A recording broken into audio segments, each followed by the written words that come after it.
Good afternoon all of you. My self Shivani Samarth कापडे. I am learning in 12th standard. आम्ही राष्ट्रीय गणित दिनानिमित्त काही मॉडेल बनवलेले आहे. तर त्यातलं माझं मॉडेल म्हणजे 3 डायमेन्शन शेप.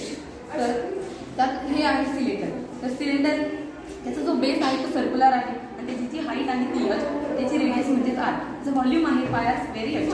आणि हा आहे रेक्टँग्युलर प्रिझम, ही त्याची लेंथ आहे, ही त्याची विड्थ आहे आणि ही त्याची हाईट आहे. त्याचं व्हॉल्यूम म्हणजे l × w × h. आणि हा आहे कोन. त्याचा जो बेस आहे तो पण सर्क्युलरच आहे. त्याची जी हाईट आहे ती आहे h, त्याचं रेडियस आहे r आणि त्याचं व्हॉल्यूम आहे 1/3 पाय r स्क्वेअर h. आणि हा आहे ट्रायंगल. त्याची जी तिन्ही बाजू त्या सेम आहेत.